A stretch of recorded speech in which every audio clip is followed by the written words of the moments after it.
talking Illinois high school football. If your goals are as high as you talk about, tonight's the night you go out and just take one more step. It's a view from the West. And it starts right now!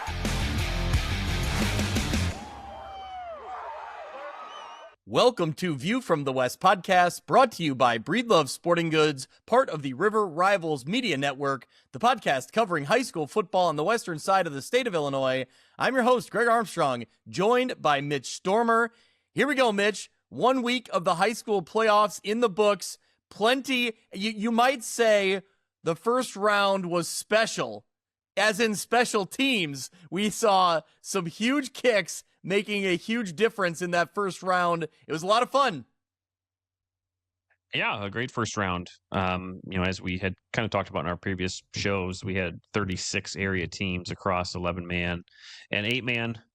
Good to have those teams in action, that many teams in action, I should say. Certainly had some crossover and had some teams that we bid farewell to. But you know what? We have a lot of great teams still remaining, still standing across a variety of classes, and really looking forward to looking at these second round matchups and looking to see who might be able to get into these quarterfinals.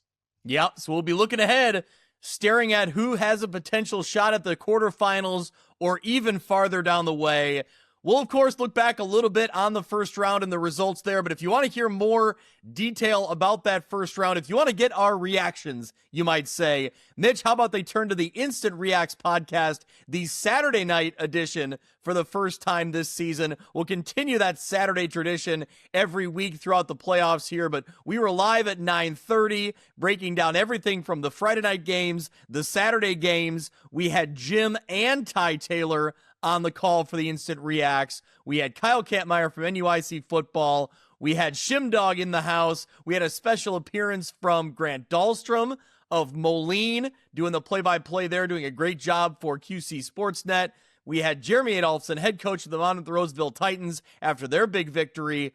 But we discussed everything that we saw in round one. So if you want to get the full effect of what happened and our thoughts on it, go back, of course, watch along on that YouTube video, that live stream from Saturday. Mitch, did you see the latest numbers? Well, as of today, I haven't looked in the last couple minutes. We're up around 725 now for subscribers on YouTube. Getting up there. Truthfully, Greg, I didn't have a whole lot of confidence in that, because I think when you had said that, I don't know what week we were in, four or five. Yeah. And we were, I don't know, sitting around 500, something like that. I thought it was pretty ambitious of you to say 750, but hey, shout out to the listeners. We appreciate you following along and enjoying the content. And yeah, let's get a couple more and get up that 750 mark. So of course, subscribe to us on YouTube if you haven't already. Get us up to that 750 mark. That would be a huge milestone for us here on View from the West podcast. We appreciate your support. We appreciate you listening and following along every week. But all right, Mitch, anything else before we kind of jump in here? No, I don't think so. Like I said, should we tell the folks who we want to thank here first? Well, absolutely. Let's do that. As always, of course, the listeners already know that tonight's episode is brought to you by our friends at Breedlove Sporting Goods, Western Illinois' premier sporting goods store for uniforms, apparel, awards, equipment, and online team stores. They provide all the same sporting goods services as the big nationwide companies, but with a faster turnaround, and their uniform pricing is a fraction of the cost you are probably used to. They offer name brands such as Adidas, Under Armour, and Nike, and are extremely responsive with any inquiries. With a primary focus on the western side of the state of Illinois, Breedlove Sporting Goods is the fastest way to outfit your team. Check them out on Facebook or at breedlovesports.com. A few more shout-outs here. We got to give a shout-out to Simulation Sports in Monmouth, Illinois. The coverage of the Three Rivers Athletic Conference brought to you by Simulation Sports. Visit thesimulationsports.com to book your golf or batting cage time today. If we're talking Big Northern Conference, and we do have plenty of Big Northern teams to talk about, coverage of that brought to you by Byron Wealth Management. Stop by, talk to Sean about the financials or the football. It's an exciting time of year. You can talk about either one of those. We want to thank Godfather's Pizza and Silvis. Of course, they've been feeding the offensive linemen around the area, Mitch, all season long. Everybody who has won that has gotten at least 2 large one-topping pizzas, but a lot of teams have been ordering more than that, so they're feeding the whole crew. So we really I like how appreciate you it. I like how you threw in there the at least there because, shout out to our friends at Rock Ridge for ordering some more pizza for the boys. And certainly it fueled them to a nice win in round one. Yeah, no doubt about that. And then, of course, Mitch, we got to thank your buddy Nate Neighbor of Modern Woodman of America. We saw plenty of games this week or last week that could have been Game of the Week type of candidates. The View from the West Game of the Week, sponsored all season long by Nate Neighbor of Modern Woodman of America. From protection to saving to retirement, contact Nate Neighbor to put together your financial game plan. He's a phone call away, 309-233-2656. Modern Woodman, touching lives, securing futures. And you know that when we're talking our viewpoints are brought to you by First Wealth Financial Group. Head to firstwealthfinancialgroup.com to get in touch with their team. So, Mitch, I think this week the viewpoint is kind of a joint viewpoint, you might say. I'll be honest, when the season started, when the playoffs started, talking about Fairfield versus Pora was not the game I had circled that I thought we'd be talking about on this podcast. But here we are. Controversy surrounding that win for Pora. They beat Fairfield 9-8. Now, we talked a little bit about it on the Instant Reacts podcast, Mitch, but fill the people in here because it is quite the situation. Oh boy, yeah. I think Ty probably would have the best recap of this on that Instant Reacts, but from what I can remember now, because it's been a few days, the game is going down to the wire. This would have been an 8-6 lead for Fairfield going into the final drive of the game. Pora gets down inside the red zone, and they run a series of plays, including what looks like a kneel down. It looks like a spike. It's all these things. Well, kind of a combination of both. There's a kneel down followed by a spike. It's hard to say. Yeah. And if you're counting in your head, you'd say, well, that was the fourth play. And there were some players on Fairfield that seemed to also acknowledge that. There were players on Pora that I also feel like knew that too. The way their body language indicated, yes. But it wasn't everybody on both sides. There was still some uncertainty on both sides. It's hard to tell from the camera what was going on. Certainly, if the Pora sideline knew something was amiss, they weren't going to make a big stink about it. But it didn't seem like the Fairfield sideline was really keeping track of this either. And so the refs huddle up and give them. Well, they put a second back on the clock because the time had run out. Fairfield thought they won. Yes. The refs huddle up, and they not only put one more second on the clock, but they give Pora another down, and they get on the field and untimed, and they kick a field goal, and they win. That's the end of the game. They won 9-8. So it's massively confusing. Yes. It's the most unfortunate timing of that to happen, not only at the end of a game, but in the end of a playoff game, certainly. And of course, it causes a ton of uproar. It's encouraging to see the response that both schools have put out, but it doesn't change the outcome, which we can talk about.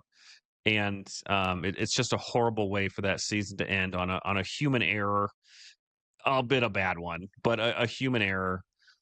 And you just hate to see it. But that was the story of the weekend across, I think, all of Illinois. Yeah, I think that, we talked about it, like I said, on the Instant Reacts podcast. I had not heard about it, and Ty Taylor brought it up. And, we had a little fun with it, or, we were kind of joking about kind of the chaotic nature of the live stream. That part's still funny. There's no doubt that part is still funny. Well, and like I said, we were kind of, having fun with it because it was chaotic and there's a lot of confusion like you talked about. But when it gets down to it, I don't mean to make light of the fact that this is gut-wrenching for the players of Fairfield. It's unfortunate, like you said, the timing of an error like that is horrible. It's terrible. And I feel bad. Honestly, I feel bad for both teams because I think that Pora takes the win, but it has a huge asterisk around it. And I think that, they have to move ahead knowing in the back of their mind how this game went and how they ended up, advancing in the first place. And, I think it's easy for people to immediately say, we have video proof there were 5 downs. The IHSA needs to do the right thing and change the result. I think that's the easy outcry. To me and to the IHSA bylaws, that's not possible. We can't do that. It's too much. I know it seems like the easy fix right now, but that's too much of a slippery slope. The IHSA bylaws clearly dictate that the officials on the scene making the call dictate the game and when it's over. Now, in this case, there was a horrible mistake made, but the game is over, and it's you can't go back and reverse this call because, man, it sets a dangerous precedent moving forward. Yeah, it's final on the field. I think it's important to note too that even if that was possible, there are other bylaws that would state that even if Porta came back and was like, and we can get into their statement, I can pull it up, but even if they were to come out and say, okay, and I'm not accusing Porta of knowingly doing this by any means, but if they were to come out and be like, hey, this was a screw up,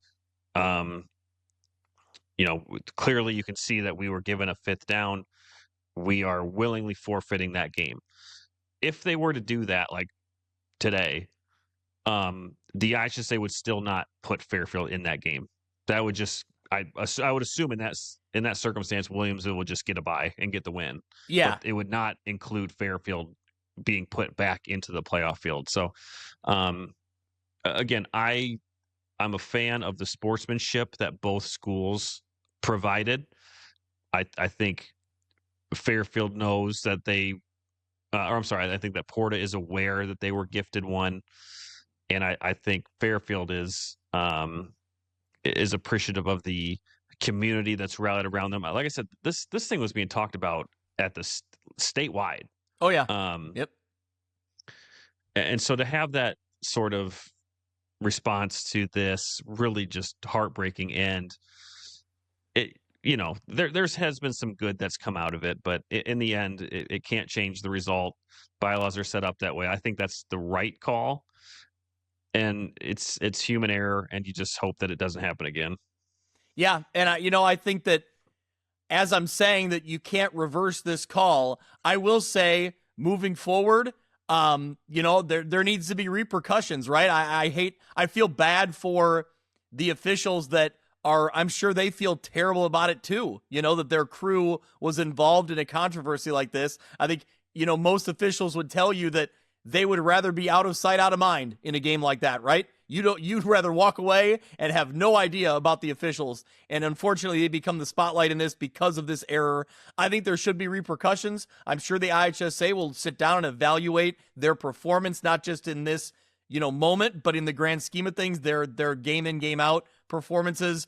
And I hope that also Fairfield mentioned that maybe there can be a look at the bylaw, and can you adjust it to say that if we have video proof or if something presents itself that maybe we could present a protest and things could be reversed. I don't know. Like I said, it's a dangerous precedent to set, but I think that maybe if the bylaw is looked into, is there something that could be done? But I just think that, when it's all said and done, you have to trust the officials on the field. In this case, it worked out terribly. It did not, end in the way it should have. So 2 things. The one, the kind of the explanation that we had heard, and we don't know that this is true, I guess, was that one of the plays that they ran was never actually whistled, as in to start the clock. Yeah. And that was why there was some confusion on both the refs and the teams. Like, it was either the kneel down or the spike, but it was never whistled in as the play should start. Okay. And I think that was part of the reasoning that we did here. The other thing, if I may have the floor, Greg, is I would like to read the Porta statement, if that's okay. Yeah. I read them both today, so yeah, go for it. Okay. So for the listeners here, this is the statement from the Porta Community High School in regards to this playoff game. The Porta Blue Jays came away with the win over the Fairfield Mules in a recent playoff matchup, but we do so with mixed emotions. We recognize that the outcome was influenced by late game officiating decisions, and while the result goes in our favor, it does not feel that way. It does not feel like the way any team wants to advance. Our players and coaches understand how difficult this ending was for Fairfield and share in their disappointment. After reviewing the situation and consulting with the IHSA, we have confirmed that there is no process available to overturn or alter the official result. The calls made on the field stand, and the game is considered final. We also recognize that officiating is an incredibly difficult job. Officials are human and make split-second judgments that can influence the flow of any contest, sometimes early, sometimes late. Unfortunately, when a pivotal call occurs near the end of a close game, it naturally carries a greater emotional weight and impact on the outcome. While we believe an error occurred in this case, we know it was not intentional, and we respect the work and integrity of those who make the game possible. As a program, we are deeply disappointed in the way this game ended. While we are proud of our athletes' efforts and perseverance, we also empathize with the Fairfield Mules and their players, coaches, and community. Their sportsmanship and composure following such a difficult finish reflect the very best qualities of high school athletics, and we have great respect for how they handled themselves. That's in part of their. I didn't read the closing, but again, It's a classy statement. Fairfield's was similar in disappointment, but also that a sense of understanding, so to speak. But yeah, you hate to see it. That's really the end all be all. Yeah, it's an unfortunate situation all the way around.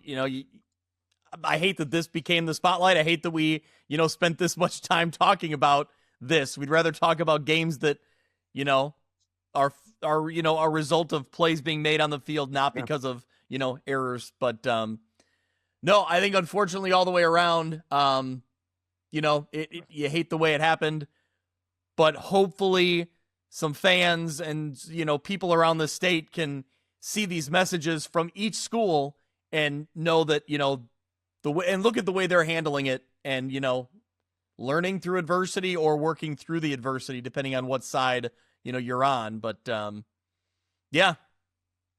Anything else about that, Mitch? Because that was not the game I expected to be talking about to kick off the show here. Let's talk about our games here. Let's get into it. All right. Well, here we go. We'll jump all the way up into Class 7A. We had St. Charles North getting the win 42-12 over United Township. So UT's season comes to a close, but they make the postseason for the first time in 24 years. Isaiah Navarrete, 117 yards and a touchdown, finishes the year with over 1,000 yards and 18 touchdowns. So great season for him. Great season for the Panthers.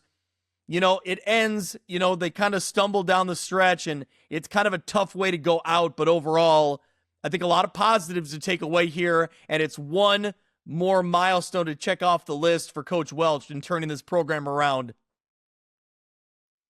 Yeah, for sure. We knew that this was going to be a tough matchup for UT. It's going to be a tough matchup for a lot of teams in 7A. Honestly, St. Charles North is a really good team, but keep in mind too, UT was without their starting quarterback. They were without Jonathan Drake. So how about this? Second team All Western Big Six tight end Rowan Kalal stepped in to play quarterback in his first ever high school start in a 7A playoff game against the St. Charles North team, and was 6 of 12 passing for 93 yards and had 39 rushing yards and a touchdown. So I think this is a very valiant effort from United Township, given the circumstances that they were dealt.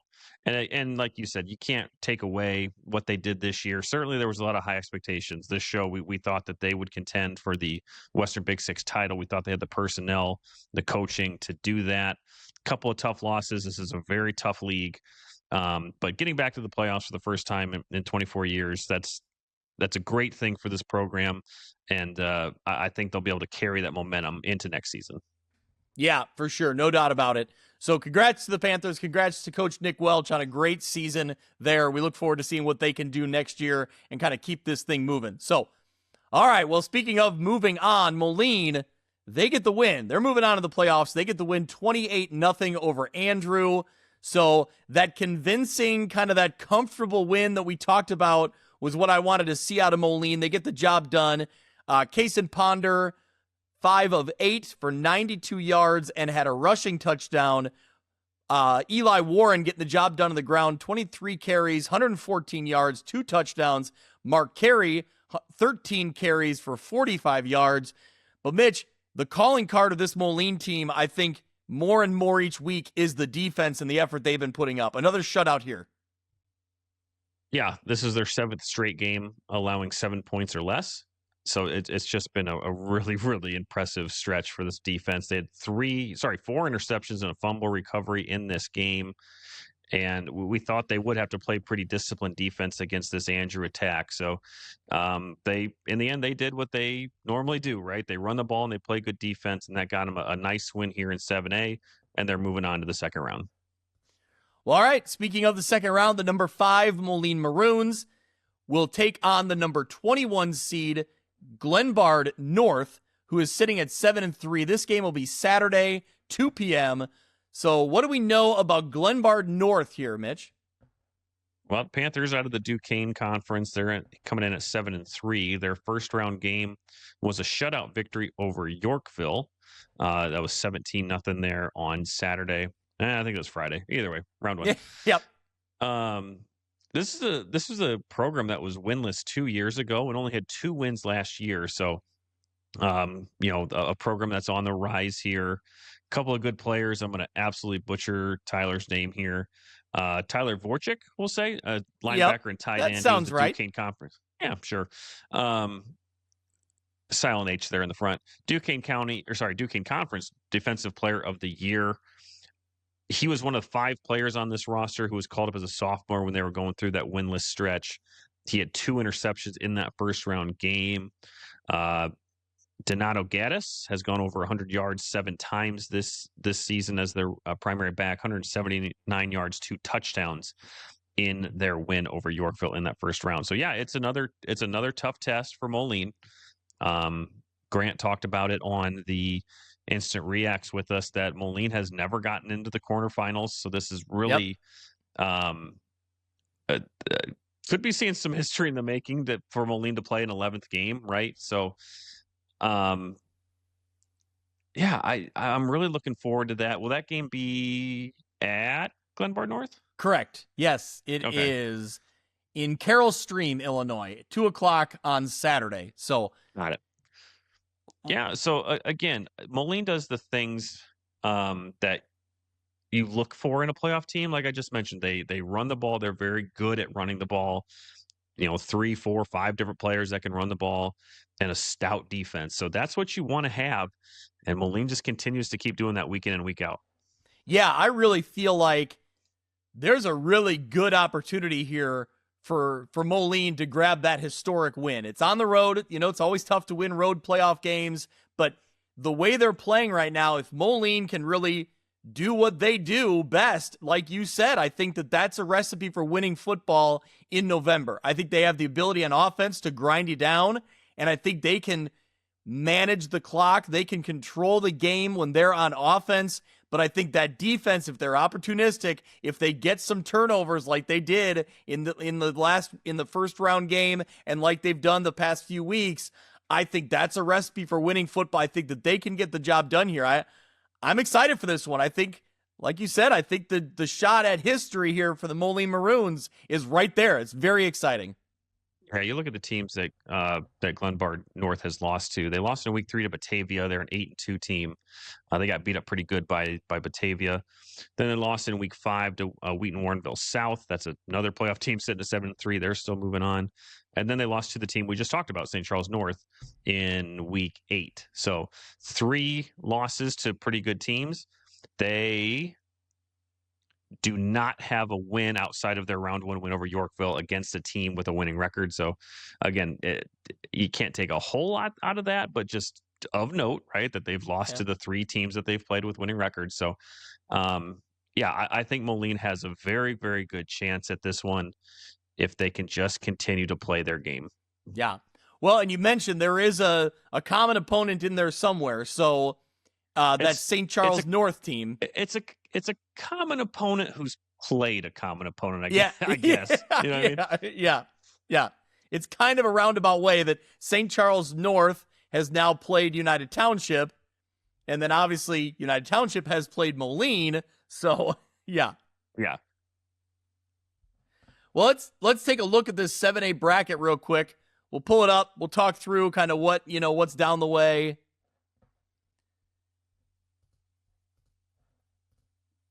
All right, where are we at here? Moline. Okay, so they're sitting there. So they would play the winner. The winner of this game between Moline and Glenbard North would play the winner of Glenbard East and the aforementioned Batavia in the 7A quarterfinals. Yep. A few other names to look at here. If you look up the bracket, the number 25 seed St. Rita, the team we're familiar with last year, that was the team that knocked off Quincy. So the top seed Oak Lawn Richards still in there. They have a game against Hersey. Let's see. Looking down on the other end, that St. Charles North team will be playing Mundelein Carmel after advancing over United Township. You also have Algonquin Jacobs and Brother Rice down there. So a few of the names we're familiar with, and then a lot of Glenbards. Glenbard North, Glenbard West, Lincoln Way West, Glenbard East. So, all the 7A names, Mitch. Lincoln Way Central, yeah, they're all in there still. So, and they all sound the same to me. I don't know. Yeah, the only name missing from 7A is Mount Carmel, and that's because they're in 8A. Yeah, exactly. Did Mount Carmel and Loyola play, or they played this week? Or they yeah. All right, let's get into 8A real quick. Let's do it. Let's do it. As long as we're here. You had a first round game. Crazy. Between 2 3-time defending state champions. Like that, I can't imagine that's ever happened whatsoever. Certainly that's the result of the recent changes with the multiplier and Mount Carmel being a 3-time defending state champion. I think those were all in 7A. They get bumped up to 8. Loyola Academy did not have quite the year that they certainly have had in years past. I don't know if they lost in 3 years, but the defending 3-time 8A state champion, they came in at 4-4 because they did not have a week 2 game, and they brought this game to the very final play. They got to about midfield, and they tried a longer pass just to get a first down, but it was knocked down or incomplete, whatever it was. But still, this game went down to the very end. Mount Carmel gets the win in their first go-around in 8A, at least their first go-around in a while, as they try and win their 4th straight state championship. So I guess the question, Mitch, will we be talking about Mount Carmel's uniform in a few weeks once again on the UniView preview? Very excited, as always. That was the first time we've ever talked about that, Greg. We have not. We have not previewed it yet. Usually we lead with that, but yeah, we'll have for anybody listening who is not familiar with our game, we will do a state championship UniView when it comes to it. It's always a very fun episode where we'll break down all 16 teams and their aesthetics because no one else cares to do that, and we will absolutely do that for 2 hours. So a lot of 8A. The more I look at 8A, and I don't look at the 8A brackets very often at all, some names that I'm not super familiar with, so maybe we'll see some newcomers here this year. But certainly the main one is Mount Carmel. They could get Lincoln Way East in a quarterfinal. That's a tough draw. It would be a great game. Yep. Well, we're certainly familiar with that Mount Carmel uniform, so we may be talking about it again. I would not be shocked. Yeah, a very good uniform. All right, that's enough of these big schools. All right. Well, quickly, we'll step into 6A in the... Good luck, Moline. Yes, exactly. Yeah, no doubt about it. Let's go. We want to talk about... Can you imagine getting that historic win? We'll be talking about it on the Instant Reacts pod on Saturday night. Well, let's... Okay, because I don't understand home playoff games ever. So if Moline has been home and they'll be on the road, they would play... I guess if they played Glenbard East, that would be a home game for Moline because Glenbard East would have had 2 home games already. Batavia would have had a home game and a away game. And so does it default to the better seed? That would be Moline, or does it default to the higher seed, which is Batavia? No, I think it would go to Moline would get it because they're the better seed. And if they've each had the same amount of playoff games, I think it would then go to the better seed. Okay. Well, let's worry about winning first. But Yeah, that that's would true. be a home quarterfinal game there at Browning Field would be unbelievable. So, Yep. yeah. And if I'm wrong, just start yelling at your device and tell us on X that we're, not smart. That's fine. Yeah, pay attention to the schedules because listen to Grant. He'll tell you. Exactly. Well, Pay Shimdog will attention tell to us, Grant. too. Shimdog will That's tell us. true. Yeah, that's right. No doubt about it. All right. Let's check into 6A real quick here. We had Crete-Monee getting the win 73-34 over Quincy. Hunter Schuckman set a QHS single game record, though, 461 passing yards. So you don't have to look very far into the record books to know that that's a very impressive mark he just set. Yeah. I imagine the next 9 are all Braden Little. Yeah, well, So, yeah. A lot of offense in this contest. We knew Crete-Monee was going to be pretty good, but 107 points in a first round game. There's a whole lot happening there. So yeah, congrats to Hunter Schuckman. Certainly, this is kind of a new look Quincy team this year, but to still get into the playoffs, a great accomplishment. So congratulations to the Blue Devils on another postseason. Let's see. What are your notes here, Greg? Chatham Glenwood. They beat Joliet Catholic.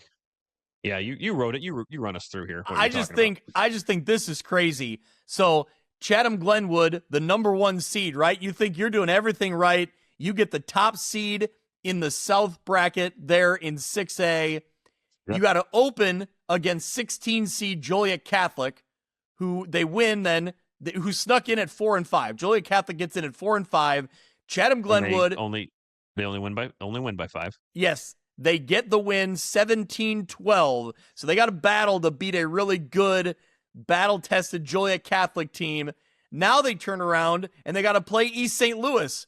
So as the number 1 seed, you've had to play 2 of the biggest name programs in IHSA history in back-to-back weeks. So good luck to Chatham Glenwood because, man, that seems like a daunting task. That is a tough draw. Yeah, their season probably comes to an end on Saturday. But, yeah, that's I don't know how you fix that. You know what I mean? Like I think it just is what it is. Yeah, it's just a tough draw. I mean, hang on. Let's see. Well, who did East St. Louis lose to this year? That's what I'm saying. Yes, to fall down to that 13 seed. IMG was one of them. Or sorry, 8 seed. They're an 8 seed. IMG see. Academy. They lost to them. They lost to Bergen. They lost to 3 of the more notable programs in the country. Yeah, I know. They lose to Bergen Catholic in week 1 by a point. Yep. They then they got a forfeit win in week 2. So their next game was week 3 on the road at Bishop Gorman in Las Vegas. And then they go on the road again in week 9 to IMG Academy and get beat up pretty good there. In every other game that they played outside of those 3, they allowed 19 points. So, I mean, no disrespect to anybody in the 6A South. It's going to be a cakewalk for East St. Louis the rest of the way. Certainly, I've thought that before, and Cary Grove proved us wrong. But again, the East St. Louis team that comes in as the 8 seed with their losses being to Bergen Catholic, Bishop Gorman, and IMG, they're not going to see that type of talent the rest of the way. Mitch, don't be sleeping on your boys from Burbank St. Lawrence down there, though. I know you like St. Lawrence. I would love to talk about their uniforms, no doubt about that. Yep. Look, that Bradley Bourbonnais team is good too. Yep. So yeah, we could get a somewhat interesting semifinal. Who's up there in the north? Oh, it's going to be Naz. So we will get a good state championship game, I suppose. Most likely with either Naz. Fenwick could make a run. They were in the site title game a couple years ago. So yeah, we could be headed toward Naz East St. Louis, which I'm a fan of. Yep. But I just don't see it. East St. Louis is doing what they do. Yeah. Yep. All right. Which is probably recruit and all that. But that might be for a different podcast. But yeah. Yeah. All right. We've been down that road before. Yeah. Let's get into Class 4A. We'll skip by 5A. We didn't have any local schools there. 4A in this. Well, hang Well, hang on now. Let's see what's going on in 5A. All right, we'll dip our toes in the water here. Top seed Prairie Ridge. We've seen them before. They've got a second round game with Wheaton St. Francis, a team that Sterling has seen in years past. I'm pulling up for you right now. Caneland is there. Cary Grove is still there as the 6th seed. The K's from Kankakee, they play Providence Catholic. That'll be a fun game. Great uniforms there, Kankakee. That will be that's an outstanding uniform game right there. Yeah. Shout out to Peoria. Peoria High School still hanging in there. They get Morton in round 2. So, if Prairie Ridge beats Wheaton St. Francis, they'd get a CPL team in the quarterfinal automatically. So they're in the semifinals for sure. You could be looking at a Prairie Ridge, Cary Grove. They're conference rivals. How great would that be? Yeah, exactly. That's what we want. That's what we're asking for. Conference championship game, or, conference foes in the state championship game. If you're the 2 best teams, meet in the state championship. Well, these 2 would meet in the semis, but am I reading that wrong? Okay, it's Prairie Ridge is the 1, and Prairie Ridge is the 1 seed. Cary Grove is the 6. Okay, so if they played it out, they'd be in the semifinals. Still, you get my point. Yep, that'd be a great matchup. And then, I don't know anything about the Washington. They're the top seed in the South. I don't know anything about them. Yep. They got to play Muhammad Seymour. I know they're good. Yep. So, we'll see. But we won't talk about 5A again until the state championship. So let's go to 4. There could be some good uniforms in there, though. So I'm glad we talked about it because they're. Oh, if the K's make it, boy, are those good uniforms. Yep. All right. Well, there we go. In 4A, we had Coal City getting the win 49-7 over Sterling. Mitch, tell us about the running back here. I knew you were going to do this to me. I just know it. And this is because you were looking it up. You were trying to find it. I couldn't find, and you knew that I couldn't find it. So you putting this on me. You said it. You said it on Saturday night too. So just go for it. I don't think Natty Shock is right. I'm just going to say it's Natshuk. So okay. I don't know. Sorry. Junior running back Logan Natshuk is their primary back. I mean, he's unbelievable. He ran for 272 yards on 22 carries and 5 touchdowns. In this game against Sterling, he does that against pretty much everybody that they play. This Kohler defense held Sterling to 100 total yards. They got their score on a Maurice De La Cruz kickoff return for a touchdown. So, this was a tough draw for Sterling. I thought that this would be a little bit closer just the way that Sterling had been playing, but I also understand that Coal City is pretty good. So doesn't, kind of like the UT thing, right? Doesn't take away from what Sterling did. Thought they played really well towards the back half or in the back half of the season to get into the playoffs once again. So our congrats to Coach Schlemmer and this whole program for another postseason. I like Natty Shock. I want it to be pronounced that way. There's no way that's right. There's absolutely no way that's right. All right, however it's pronounced, he's a good running back, and you'll know who he is when he's on the field for sure. Yes. So Coal City will now play Dixon. Dixon gets the win, 45-0 over Woodstock North. Landon Carnegie, 238 yards. He has now eclipsed 2,000 rushing yards this season. Per Tanner Wilhelm, our Big Northern Conference insider, he is second in the state in rushing yards. So leading the charge there for the Dixon Dukes. He's been doing it all year long. He is really making a name for himself here. We knew about him last year, but he is really, really doing some damage this season. Yeah, I watched this game on Friday. I really wanted to see this experiment in person, and it's as advertised. Carnegie's over 2,000 yards on the year, as I think you said. He will absolutely break the single season record at Dixon here in round 2. But we talk a lot about it with Moline, but this Dixon defense, this is their 6th shutout of the year. I mean, Woodstock North did absolutely nothing in this game, like nothing at all. And I credit that to Dixon's defense. So this is going to be fun. This is 2 of the premier running backs in the state going toe to toe. I don't know that it was these 2 same running backs last year, since Natshuk would have been a sophomore. anyway, it is a rematch of last year's 4A quarterfinal, which was a Coal City victory. This is going to be great. What do we have? Friday night, 7 p.m. The Dixon Boosters or some sort of athletic club, they did have their game on YouTube on Friday. I imagine they'll have the same thing here, so that will stream. Certainly, I believe there's NFHS links as well. But I will absolutely be watching this game. I think these are two contenders in 4A for sure, and there's history here. But more than anything, two dynamic running backs. Yeah, I think this is going to be a really exciting matchup for the running back matchup, like you said, and it's a chance at revenge here. Dixon has been playing really well, and they get a shot again at Coal City, the team that knocked him off. So I'm not sure if you've mentioned it, Mitch, but that Coal City team put up 40 or more points in all 8 of their wins now this season. So continuing to play very impressive football. So. All right, sticking in 4A on this north side of the bracket, we have Macomb getting the win 21-6 over Hillcrest. You also had Geneseo getting the 16-14 win over Rochelle. That game of the week, game of the year, call it what you want. What a finish in Geneseo for the Maple Leafs. You want to talk Geneseo first, and we'll talk about Macomb here? Yeah, exactly. Yep. Okay, no problem. Yeah, this unbelievable. We talked about an unfortunate field goal to start this show.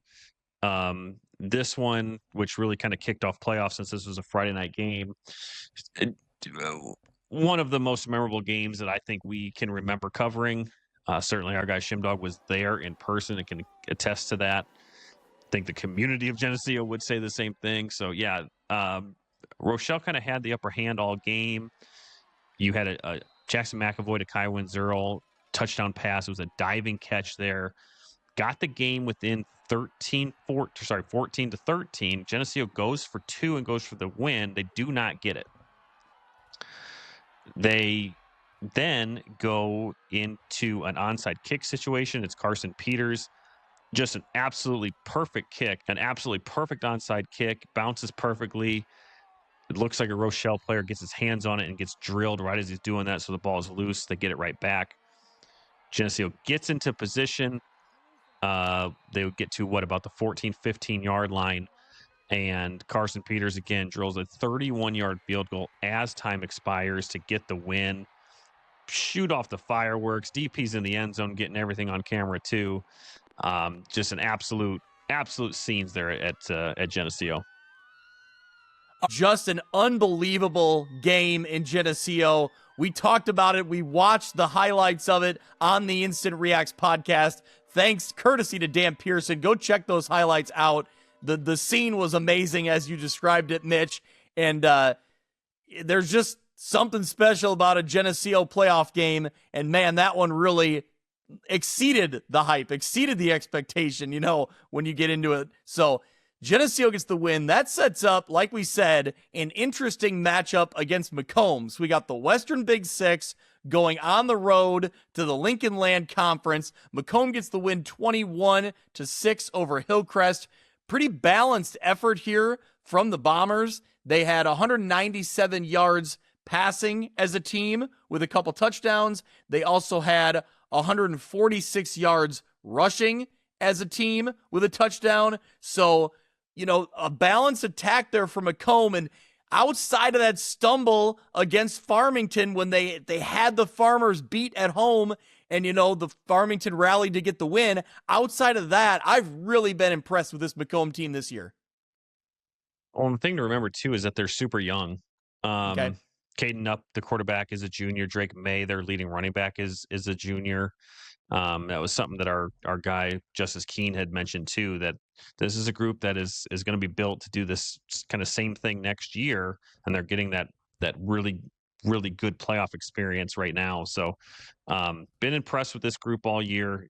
Just a terrific job by Coach Tanner Horrell there, and this will be a great game. I would imagine that they've played before. I don't know if they were ever conference foes, but I don't This should think be so, fun. to my knowledge. Okay. But anyway. Two great dual threat quarterbacks, two great running backs, two good defenses. The defense really Hillcrest had some athletes, and Macomb really shut that down pretty quick. I believe Hillcrest that they led 6-0 early, and then it was all Macomb from there. So this should be a really even matchup, I think. Really looking forward to it. And I think, as I mentioned on the Instant Reacts, job security, because we'll have a team in the quarterfinals regardless. Yeah, no doubt about it. So the 6th seed Geneseo Maple Leafs at 8-2 will go on the road to number 3 seed Macomb, who comes into this game at 9-1. That game's Saturday at 1:00. Mitch, I think I've only been to Macomb one time for a football game. And do you remember, because you were with me, it was one of the Friday nights that we traveled together several years ago. We went to Macomb. I do not remember that whatsoever. Yes, I think you and I started. This was a weird Friday night. We started in Macomb, and then we traveled across the river to Keokuk, Iowa, and saw Keokuk hosting Davenport Assumption. And You're sure I was there? I'm pretty sure it was you that was with me, because it was one of those weird. Man. That's a swing that I'll never do again. I highly doubt. No. So. I feel like I would remember that, and I don't. But it's also, that was 20 years ago, so I really don't know. Well, this would have been after your intern days when I was at Channel 8, and you just came along for the ride on a couple random Fridays. There's no way I did that. Yes, you did. That was not me. Yes, you did. Not to Macomb and Keokuk. Yes, no you chance did. I did that. You absolutely did. 100% sure. Okay. We'll get when Dazzo's on the show. Dazzo won't remember it anyway, but no, yeah, he's not. No, it was 100% you. So, all right. Either way, hey, can we real quick before we advance, real quick, just back to Rochelle. Certainly monitoring the situation with their star player Dylan Manning. Yep. They got unbelievable news yesterday. A great update.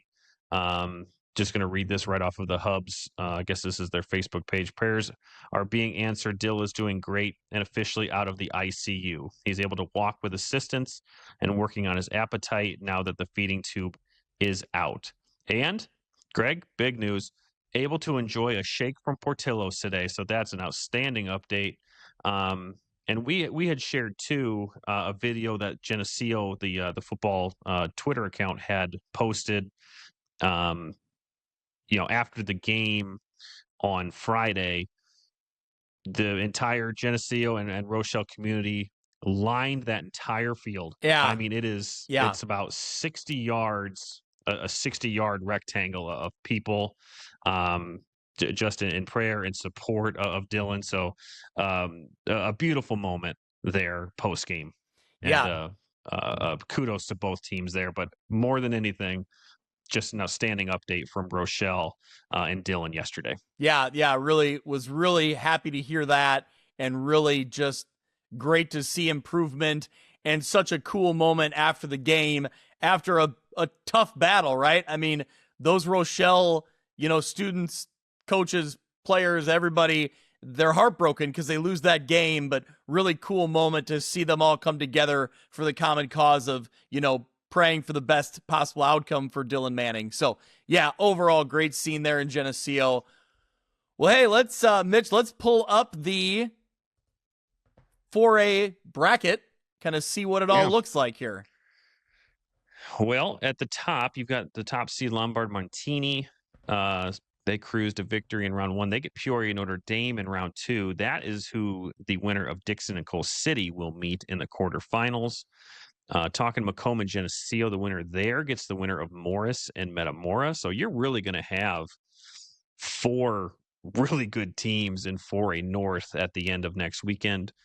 In the South, upset of the state, I guess. 16 seed Jacksonville defeated previously unbeaten and top-ranked only Richland County, 41-39. They had a big halftime lead and then hung on. So the 16 seed moves on. They'll play Cahokia. You've got Bree Central, Freeburg, Let's see, Carterville, Sacred Heart Griffin, they beat Quincy Notre Dame. And then you've got Rochester sitting there as the 3 seed. They'll take on Waterloo. So some really good teams left in 4A. But excited to see potentially having 2 teams in the quarterfinals there in 4A North. That'd be great. Yep. Going back down to the South real quick. No disrespect to Carterville or Waterloo, but you know where that bracket's heading. It's SHG and it's Rochester playing each other next round. And that they've already played this year, right? They play every year? I think so. Yep. That was the oh God, give me the coach's name. The Leonard Bowl, but the dad, Ken Leonard, is retired now, but Derek Leonard is still at Rochester, correct? Yeah. If any listeners are too young or don't know the history behind Rochester and Sacred Heart Griffin, look that up.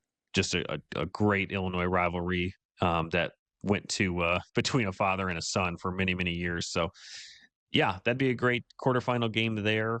Don't know much about either team to be honest with you. So I don't know. Do all roads go through Lombard in 4A? Kind of seems like it. Yeah. The defending 3A champs. I don't know anything about their schedule or who they played, but it's good. Their schedule's good, right? You know that much. Yeah. Well, you know what? We're gonna look it up. 4A. Like I said, the defending 3A state champions haven't moved up with the multiplier.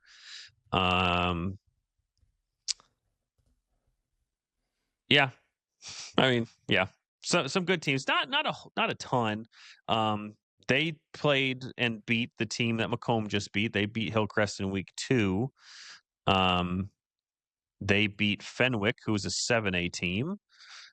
Their biggest game was a game against Mundelein Carmel, who's 8-2. That was a shootout game. So yeah, they beat St. Ignatius, they beat St. Lawrence, they beat St. Viator. So yeah, I mean they're pretty good. So I think it's safe to say that Montini or the 4A bracket goes through Montini. But hey, Dixon or Coal City could give them a run. I don't have any doubt about that either in the potential quarterfinal matchup. Yeah, for sure. All right, I'm excited for that Geneseo Macomb game. I can't guarantee it right now as of record time, but that's what I got my eye on Saturday afternoon. I might make the trip to Macomb. Okay. Like I said, the first time, Mitch, that I'll be going there since you and I went together several years ago. Sure. You say so. I'm positive. I'm positive. There's no chance that happened. Like none.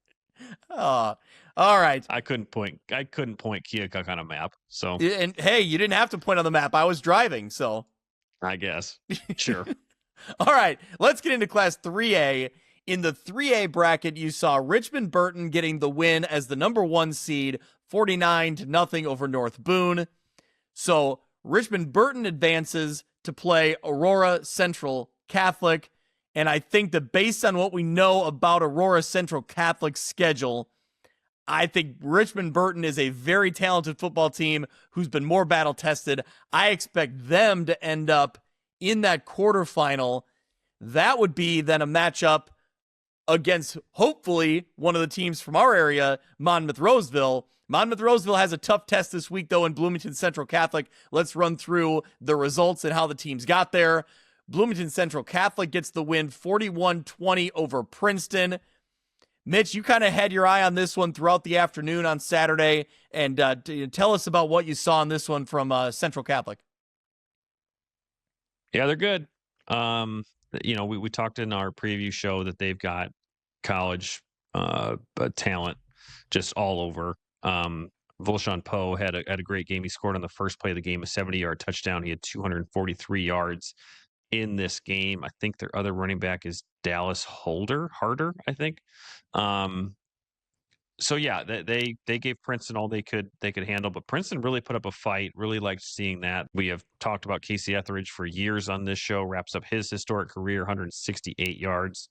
Certainly, Bureau County's all-time leading rusher and all-time leading scorer now. So a fantastic career for Casey. Congratulations to him and what's next. And another year that Princeton gets into the 3A playoffs and gets a tough draw in whatever round, whether it's the first round, second round, quarterfinal, whatever it is, that they just seem to always kind of meet up with a team that is just super talented. And this year was no different with this really, really good Bloomington Central Catholic team.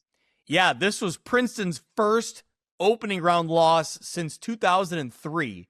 So in recent years, when Ryan Pearson has led them to the playoffs, and even before that, when Jesse Schneider had a playoff year or two in there, they were getting a win, in that first round. So that kind of shows the sustained success that they've had in Princeton. But again, tough draw. Like you mentioned, congratulations to Casey Etheridge. What a fun student athlete to watch play over the last 4 years. I have highlights after highlights of him, whether I shot the game or Dan Pearson has, sent us the video from FCA. Just a ton of touchdowns, a ton of yards. Just a lot of fun to watch him compete. So there you go. There's Bloomington. Go ahead. Can I go real quick back to the North Boone game? Yeah. So yeah, top seed Richmond Burton, they looked really good in the first half. I think this was 42-0 at halftime, but the game was stopped with a little under 6 minutes left in the third quarter. A North Boone player went down. The reporters on the field said it looked like a football play, but just fell awkwardly. He did have to be stretchered off, and at that time or shortly after, the North Boone coaches called the game. It was their decision to call it. Just said the team, just was just mentally out of it at that point, and understandably so. Did look on a quick search on the North Boone Facebook page. No names or anything here, even on their post there's not, but just a thank you for all your thoughts and prayers for a Viking player who was injured in last evening's game. Of course, this was Friday night. We are so grateful to report that initial test results are highly encouraging. Please continue to keep him, his family, and teammates in your thoughts and prayers. So certainly we extend those to that community and that player, because I can totally understand that I had that game up on the stream, and I had noticed that there was a player down, and then I clicked into a different game and came back 10 minutes later, and it was still going on. So a scary situation, but again, based on that post, hopefully some encouraging news for that team. And they're not caring about wins and losses at that point. They're caring about their teammates. So all the best to North Boone there. Yeah, no doubt about it, for sure. So all right, let's look at the bracket here then. You have Bloomington Central Catholic, as we were referencing.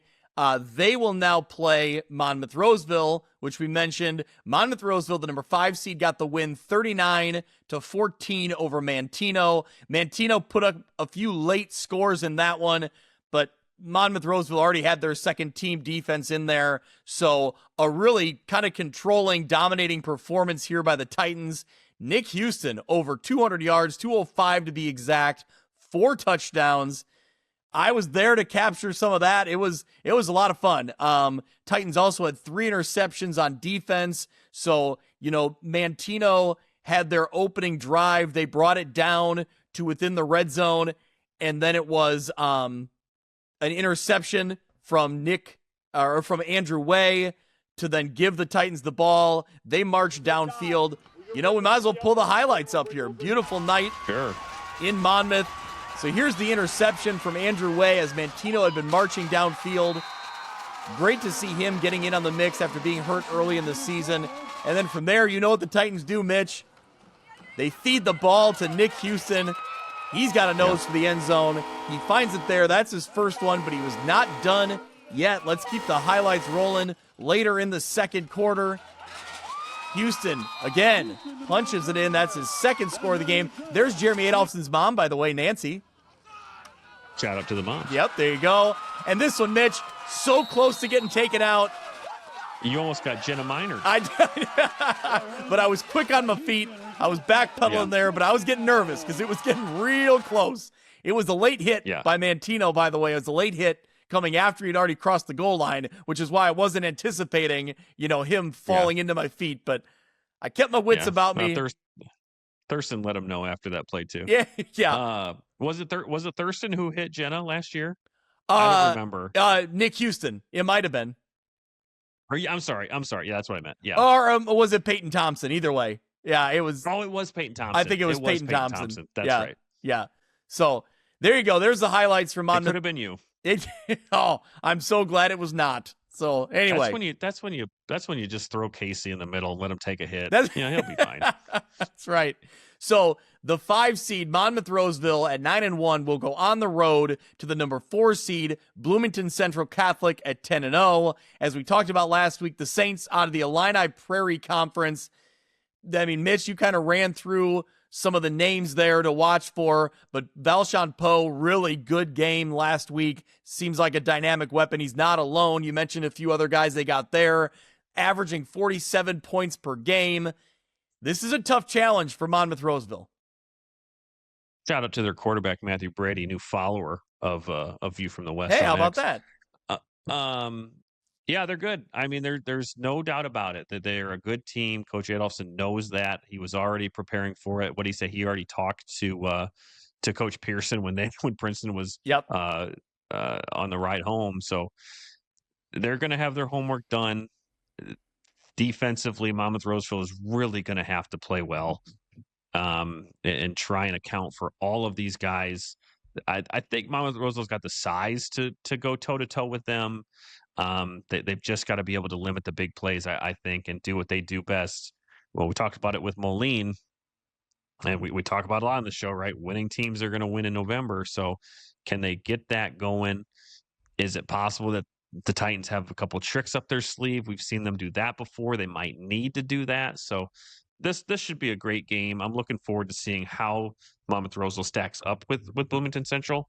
And again, I expect this to be a great game.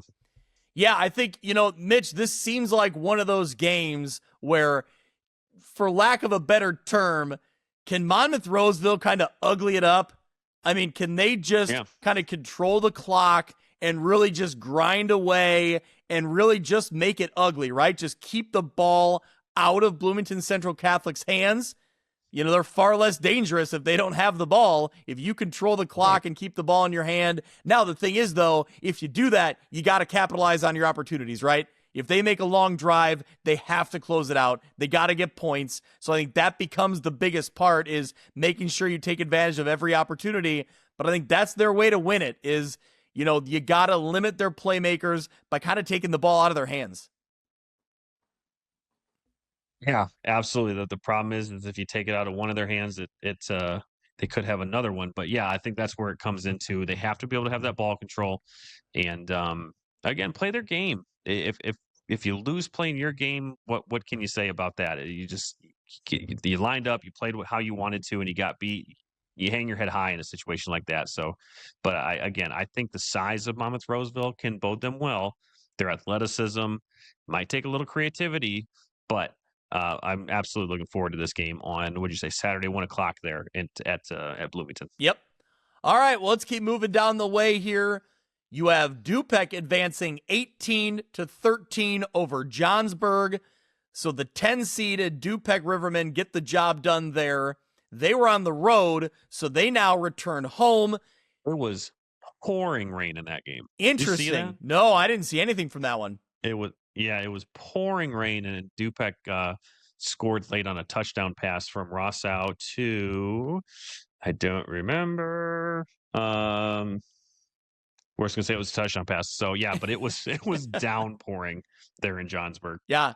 Interesting to see the Rivermen offense, add that little dynamic in the passing game. Is that something that, maybe keep people off balance because they're not expecting it, from an offense that's been very run heavy all year long. I certainly don't think they're going to get away. They've been so successful at running the ball. I certainly don't think they're going to get away from that, but interesting to see them passing for a touchdown there.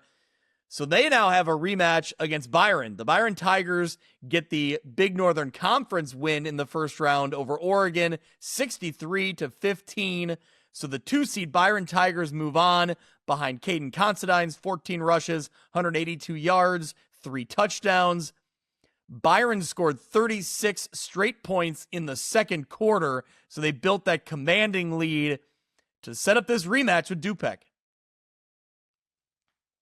And you go back and look at that game, and it was Dupec who kind of came out firing, and they led at halftime, right? Was it 14-13 or something at half? And then it was really Byron all in the second half. So what did Dupec take from that? What can they learn from watching that game? But really,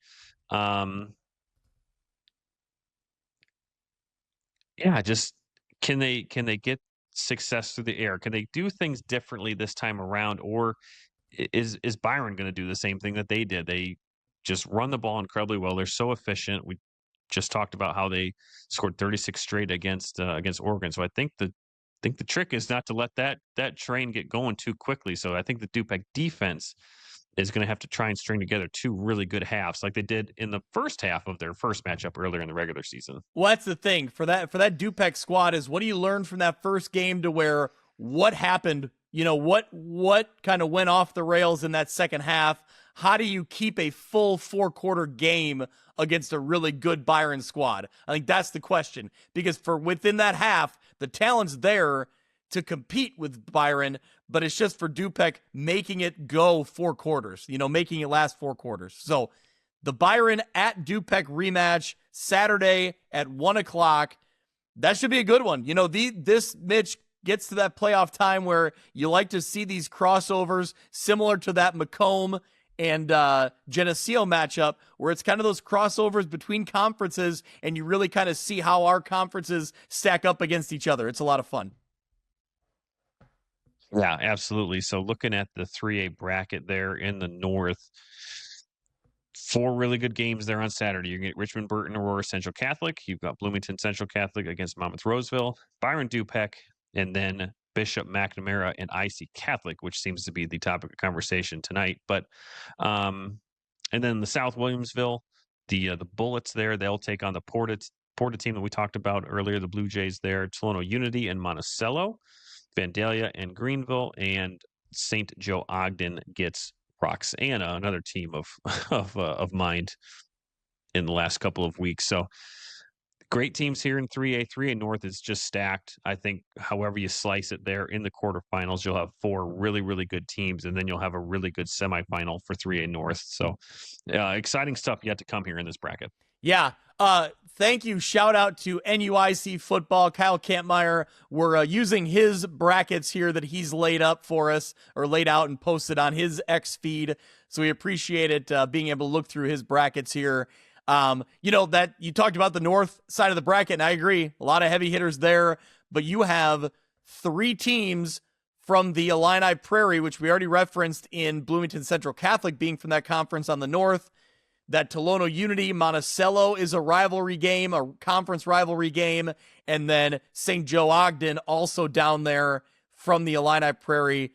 They're a good conference. They won on a field goal too as time expired. Oh, how about that? There you go. So not surprised that all those schools are still here in the mix, and Williamsville being that top seed, they're always impressive. So yeah, I think next week, a week from now, we're going to be talking about some big-time games between some really big-time teams. So best of luck to Monmouth Roseville. Best of luck to Dupec, Byron. We hope that, we get teams advancing, because it's going to be a lot of fun. We'll have at least one there in Byron and Dupec.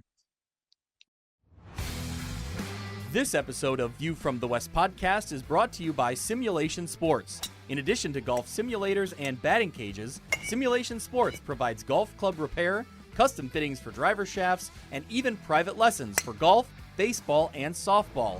Whether you're looking for a fun group activity or want to fine-tune your skills and equipment, Simulation Sports has something for everyone. Visit their facility at 400 South Main Street in Monmouth, Illinois, or go to thesimulationsports.com to start playing today. At Modern Woodmen of America, service is about more than our members. It's about our community, too. We share values that include personal financial security and helping friends and neighbors in need. We're your partner helping you protect your future, and together we're making an impact here in our local communities. I'm Nate Neighbor. Find me on the Modern Woodmen of America website. Get to know your local Modern Woodmen representative to plan for your financial future and learn about valuable member benefits. Modern Woodmen of America. Touching lives, securing futures. Securities offered through MWA Financial Services, Inc., a wholly owned subsidiary of Modern Woodmen of America.